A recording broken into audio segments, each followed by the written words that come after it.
नमस्कार, बहुत बहुत स्वागत है आप सभी का आज की प्रैक्टिस क्लास में। आज का पहला प्रश्न है, निम्न में से किस कवि को अपभ्रंश का वाल्मीकि कहा जाता है? तो विकल्प में है सरापा, पुष्पदंत, स्वयंभू या फिर हेमचंद्र। तो स्वयंभू को अपभ्रंश का वाल्मीकि कहा जाता है।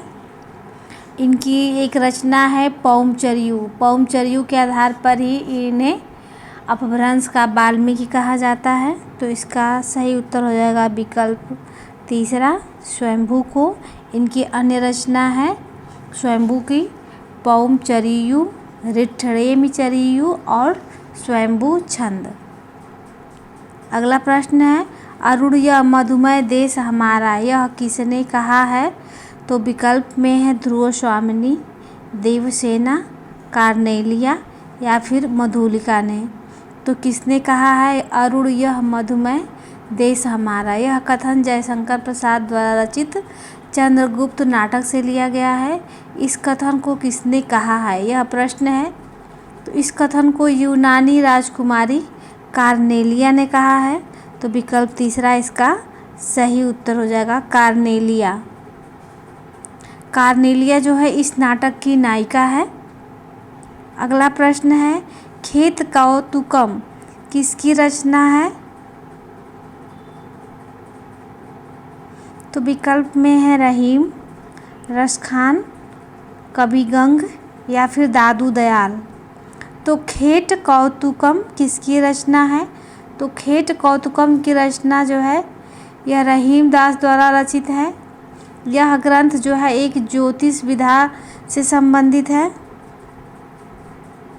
ज्योतिष विधा से संबंधित है यह रचना। तो इसका सही उत्तर हो जाएगा विकल्प पहला, रहीम दास द्वारा रचित प्रमुख ग्रंथों के नाम में है जैसे रहीम दोहावली या रहीम सतसई, श्रृंगार सोरठ, मदनाष्टक, रास पंचाध्यायी, नगर शोभा। ये सभी रचनाएं जो हैं रहीम दास की हैं। अगला प्रश्न है, समरस थे जड़ या चेतन, सुंदर साकार बना था, चेतनता एक विलसती, आनंद अखंड घना था। इस पंक्ति में कौन सा रस है? तो रस बताना है। तो विकल्प में है श्रृंगार रस, करुण रस, शांत रस या फिर भयानक रस। तो प्रस्तुत पंक्ति जो है यह जयशंकर प्रसाद द्वारा रचित कामायनी से ली गई है। इस पंक्ति में जो है शांत रस है, शांत रस। तीसरा विकल्प इसका सही उत्तर हो जाएगा, शांत रस। शांत रस का स्थायी भाव होता है निर्वेद। अगला प्रश्न है, निम्नलिखित में से कौन उपन्यास एवं उपन्यासकार का युग्म सही नहीं है? नहीं बताना है, जो गलत है उसे बताना है। तो विकल्प में है महाभोज मन्नू भंडारी, आवा चित्रा मुग्दल, तत्सम राजी सेठ, मुझे सूरज चाहिए सुरेंद्र वर्मा।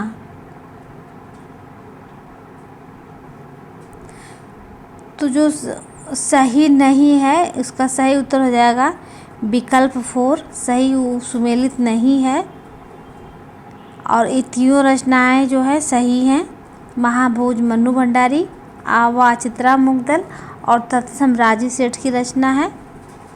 अगला प्रश्न है, पाप और पुण्य के चित्तरंजन नैतिक प्रश्न को किस उपन्यास में प्रस्तुत किया गया है? तो विकल्प में है सामर्थ्य और सीमा, चित्रलेखा, भूले बिसरे चित्र, आखिरी दाव। पाप और पुण्य के चित्तरंजन नैतिक प्रश्न को चित्रलेखा नामक उपन्यास में प्रस्तुत किया गया है। तो इसका सही उत्तर हो जाएगा विकल्प 2, चित्रलेखा। इस उपन्यास के लेखक हैं भगवती चरण वर्मा। इनके द्वारा रचित अन्य उपन्यासों के नाम हैं भूले बिसरे चित्र, टेढ़े मेढ़े रास्ते, सामर्थ्य और सीमा, सबही नचावत राम गोसाई। ये सभी रचनाएं जो हैं भगवती चरण वर्मा की हैं। अगला प्रश्न है, परमानंद शब्द में कौन सा समास है? समास बताना है। तो विकल्प में है तत्पुरुष, द्वंद्व, कर्मधारय या फिर अव्ययी भाव समास। तो परमानंद शब्द में कर्मधारय समास है। विकल्प तीसरा इसका सही उत्तर हो जाएगा। अगला प्रश्न है प्रत्येक का संधि विच्छेद होगा। प्रत्येक शब्द का संधि विच्छेद कैसे होगा? तो प्रतिधन एक, यह जो प्रतिधन एक सही हो जाएगा। विकल्प दूसरा प्रत्येक, प्रत्येक का संधि विच्छेद इसी तरह से होगा, इसमें यड़ संधि होगी। अगला प्रश्न है किस शब्द में अ उपसर्ग है? विकल्प में है अभिमान, अन्नजान, अभाव, अवमान। तो अभाव शब्द में जो है अ उपसर्ग है, जबकि अभिमान में जो है अभि उपसर्ग है, अन्नजान में अन उपसर्ग है, अवमान में अव उपसर्ग है। तो तीसरा विकल्प इसका सही उत्तर हो जाएगा अभाव। उपसर्ग वह शब्दांश को कहते हैं जो किसी शब्द के पूर्व में लगकर उस शब्द की विशेषता को प्रकट करता है।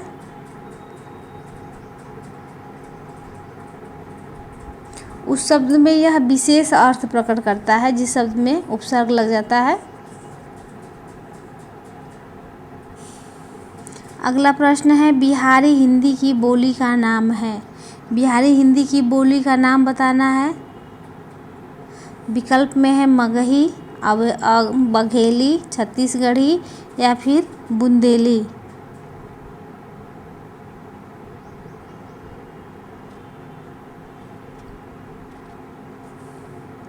तो इसका सही उत्तर हो जाएगा विकल्प एक, मगही, मैथिली और भोजपुरी, ये सभी बिहारी हिंदी की बोलियां हैं।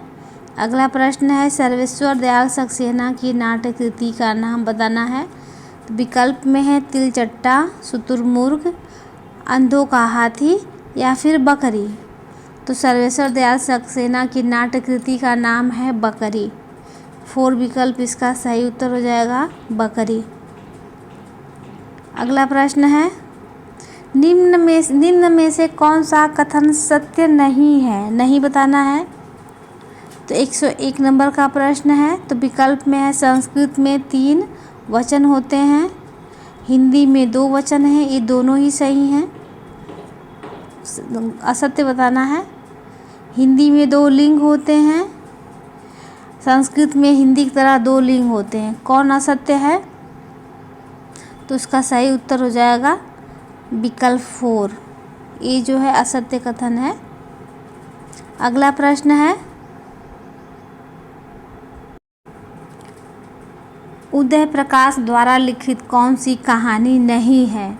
तो विकल्प में है तिरिछ, पाल गुमरा का स्कूटर, पीली आंधी या फिर दरियाई घोड़ा। उदय प्रकाश की रचना कौन नहीं है? तो विकल्प में है उदय प्रकाश एक चर्चित कवि, कथाकार एवं पत्रकार और फिल्मकार भी हैं।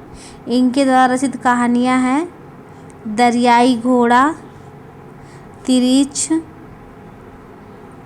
अरेबा परेबा, पाल गोमरा का स्कूटर। ये सभी जो रचनाएं हैं ये उदय प्रकाश की हैं। जो नहीं है वो है पीली आंधी। तीसरा विकल्प इसका सही उत्तर हो जाएगा। पीली आंधी उदय प्रकाश द्वारा रचित कहानी नहीं है, बाकी तीनों इन्हीं की रचनाएं हैं। तो अगला प्रश्न है वह पथ बंधु था उपन्यास के लेखक हैं, कौन है? तो विकल्प में है नरेश मेहता, प्रभाकर माचवे, भैरव प्रसाद गुप्त या फिर रागे राघव। तो वह पथ बंधु था उपन्यास के लेखक जो है नरेश मेहता हैं। तो पहला विकल्प इसका सही उत्तर हो जाएगा नरेश मेहता। इनके द्वारा रचित प्रमुख कृतियों में है अरण्या, उत्तर कथा, कितना अकेला आकाश, चैत्या, वह पथ बंधु था। ये सभी रचनाएं जो हैं नरेश मेहता की हैं। अगला प्रश्न है विज्ञान गीता की रचना किसने की है? तो आप सभी लोगों को पता है विज्ञान गीता केशवदास की रचना है। तो विकल्प तीसरा इसका सही उत्तर हो जाएगा केशवदास। केशवदास के अन्य रचनाओं में है रामचंद्रिका, कवि प्रिया, रसिक प्रिया, वीर सिंह देवचरित, जहांगीर जस चंद्रिका। ये सभी रचनाएं जो हैं केशवदास की हैं। अगला प्रश्न है निम्नलिखित में कौन वर्णिक छंद है? तो विकल्प में है दोहा, चौपाई, सवैया या फिर रोला। तो सवैया जो है वर्णिक छंद है, जबकि दोहा, रोला, चौपाई ये सभी जो है मात्रिक छंद हैं। तो इसका सही उत्तर हो जाएगा विकल्प 3 सवैया। अगला प्रश्न है स्वप्न का विलोम होगा, क्या होगा? तो विकल्प में है दिवा स्वप्न, खुमारी, निद्रा या फिर जागरण। तो स्वप्न का विलोम जागरण होगा। स्वप्न तो सो के ही देखा जाता है, तो इसका सही उत्तर हो जाएगा विकल्प 4 जागरण। अगला प्रश्न है ओछे की प्रीति बालू की भीति का भाव होगा। तो विकल्प में है बालू की दीवार कमज़ोर होती है, ओछे लोग बालू की दीवार बनाकर रहते हैं, या कहने का मतलब इसका सीधा उत्तर बता दे रहे हैं।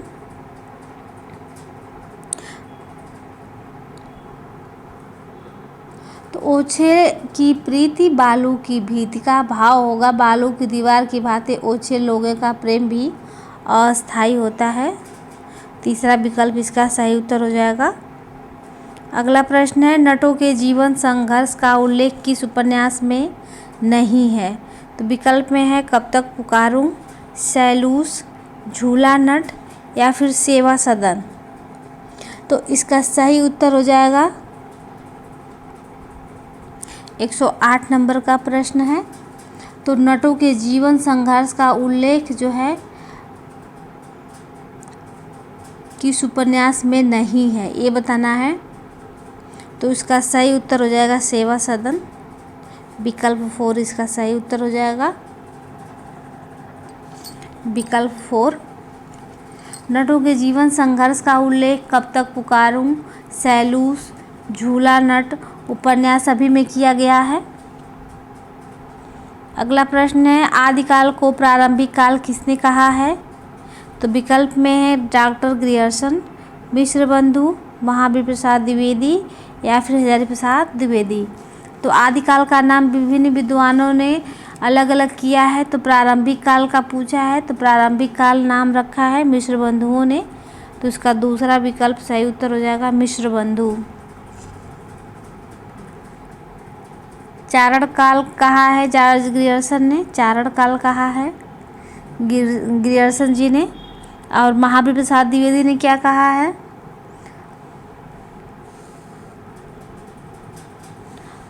और हजारी प्रसाद द्विवेदी ने आदिकाल को आदिकाल ही कहा है। महावीर प्रसाद द्विवेदी ने बीज वपन काल कहा है।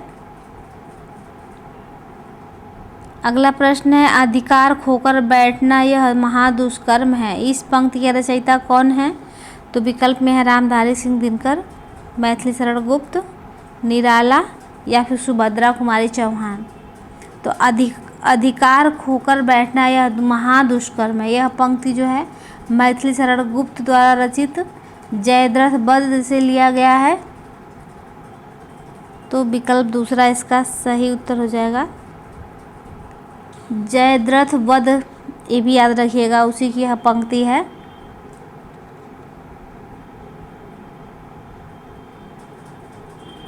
जयद्रथ वध एक खंड काव्य है।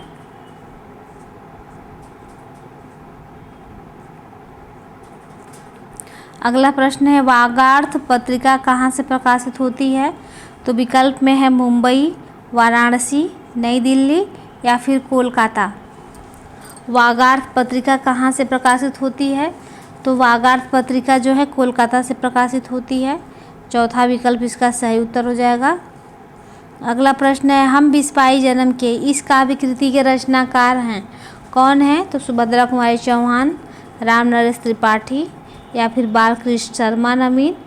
विकल्प 4 है गोपाल सिंह नेपाली। तो हम बिस्पाई जन्म के इस काव्य कृति के रचनाकार हैं बालकृष्ण शर्मा नवीन। विकल्प तीसरा इसका सही उत्तर हो जाएगा, यह नवीन जी की रचना है।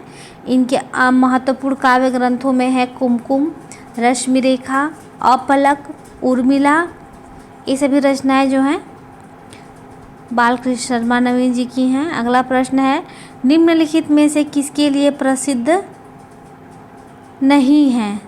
तो विकल्प में है उपमा के लिए कालिदास, करुणा के लिए भवभूति, अलंकार के लिए भामा, वक्रोक्त के लिए क्षेमेंद्र। तो निम्न में से कौन किसके लिए प्रसिद्ध नहीं है, ये बताना है। तो इसका सही उत्तर हो जाएगा ऑप्शन 4, वक्रोक्ति के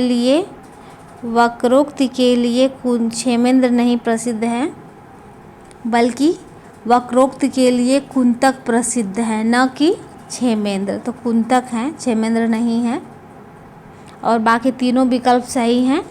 अगला प्रश्न है, राधा वल्लभ संप्रदाय का प्रवर्तन किसने किया है? राधा वल्लभ संप्रदाय का प्रवर्तन तो विकल्प में है वल्लभाचार्य, माधवाचार्य, हित हरिवंश या फिर सूरदास।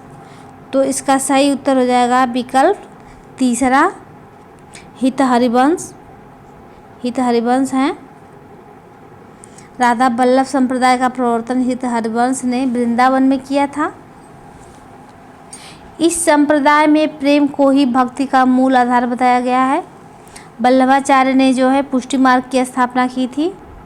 अगला प्रश्न है, अहेतुक का शुद्ध रूप है?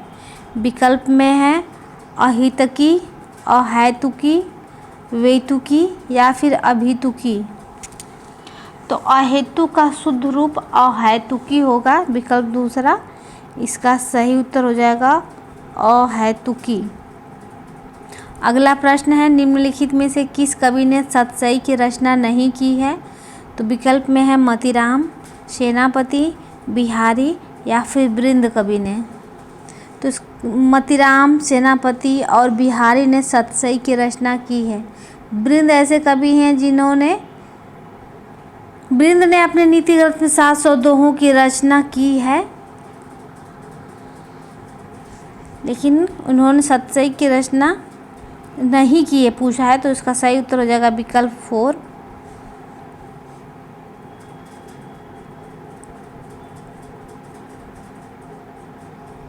नहीं, इसका सही उत्तर हो जाएगा सेनापति। सेनापति विकल्प दूसरा इसका सही उत्तर हो जाएगा। मोतीराम, सेनापति और बिहारी सेनापति नहीं है, लेकिन बृंद ने अपने नीति ग्रंथ में 700 दोहों की रचना की है। सेनापति का ग्रंथ नहीं है। सेनापति के संबंध में ऐसी कोई सूचना प्राप्त नहीं होती है। तो इसका सही उत्तर हो जाएगा विकल्प 2। अगला प्रश्न है, निम्नलिखित में से द्वंद्व समास बताइए। किसमें है द्वंद्व समास? शोकाकुल, सर्वोत्तम, वीर पुरुष या फिर पाप पुण्य। तो यह बहुत इजी सा प्रश्न है। द्वंद्व समास हो जाएगा पाप और पुण्य में। तो इसका 4 विकल्प सही उत्तर हो जाएगा। महाप्राण ध्वनियाँ व्यंजन वर्ग के में किससे संबंधित है? तो विकल्प में है पहला दूसरा, दूसरा तीसरा, दूसरा चौथा या फिर पहला चौथा। महाप्राण ध्वनि किसमें होती है? तो महाप्राण ध्वनियाँ व्यंजन वर्ग में दूसरा और चौथा वर्ण से संबंधित है। तीसरा विकल्प इसका सही उत्तर हो जाएगा, दूसरा और चौथा। अगला प्रश्न है, जो शीघ्र ही किसी बात या युक्ति को सोच ले उसे क्या कहेंगे? सहमति, व्युत्पन्नमति या प्रत्युत्पन्नमति या फिर सम्मति। तो जो शीघ्र ही किसी बात या युक्ति को सोच ले उसे कहते हैं प्रत्युत्पन्नमति। विकल्प तीसरा इसका सही उत्तर हो जाएगा। अगला प्रश्न है, अंजू दीदी किस विधा की रचना है? तो विकल्प में है कविता, नाटक, कहानी या फिर उपन्यास। तो अंजू दीदी नाट्य विधा की रचना है। यह किसकी रचना है? तो यह उपेंद्र नाथ अश्क की रचना है। विकल्प दूसरा इसका सही उत्तर हो जाएगा। अगला प्रश्न है, बहुत न बहुत गर्म न बहुत ठंडा कहलाता है, क्या कहलाता है? तो विकल्प में है समशीत, सम उष्ण, उष्णकटिबंध या फिर समशीतोष्ण। तो न जहाँ बहुत गर्म हो न बहुत ठंडा, उसे क्या कहेंगे? तो समशीतोष्ण कहेंगे, समशीतोष्ण। विकल्प 4 इसका सही उत्तर हो जाएगा। अगला प्रश्न है, निम्नलिखित में से दलित आत्मकथा नहीं है। कौन सी रचना दलित आत्मकथा नहीं है? तो विकल्प में है अपने अपने पिंजरे, जूठन, तिरस्कृत या फिर मेरी असफलताएं। तो इसका सही उत्तर हो जाएगा विकल्प 4 मेरी असफलताएं। यह जो है दलित आत्मकथा नहीं, यह किसकी रचना है? तो मेरी असफलताएं जो है गुलाब राज की आत्मकथा है। अगला प्रश्न है भाषा का सार्थक लघुत्तम इकाई है, कौन है? तो विकल्प में है शब्द, पद, ध्वनि या फिर वाक्य। तो भाषा की सार्थक लघुत्तम इकाई, लघुत्तम इकाई बताना है, तो इसका सही उत्तर हो जाएगा शब्द। अगला प्रश्न है शिवराज भूषण ग्रंथ में किसका विवेचन मिलता है? तो विकल्प में है रस, ध्वनि, अलंकार या फिर औचित्य। तो शिवराज भूषण ग्रंथ की रचना शिवाजी के दरबारी कवि भूषण ने की थी। यह ग्रंथ जो है अलंकार ग्रंथ है। विकल्प तीसरा इसका सही उत्तर हो जाएगा, अलंकार ग्रंथ है। इसमें कुल 105 अलंकारों के लक्षण और उदाहरण दिए गए हैं। भूषण जो है रीतिकालीन कवि हैं। आज का लास्ट प्रश्न है कबीर किस शासक के समकालीन थे?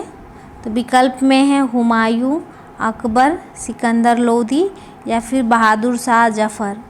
तो अकबर को बताना है, अकबर किस काल में थे, तो मतलब किसके समकालीन थे बताना है। तो अकबर जो है सिकंदर लोदी के समकालीन थे। तो इसका सही उत्तर हो जाएगा विकल्प तीसरा।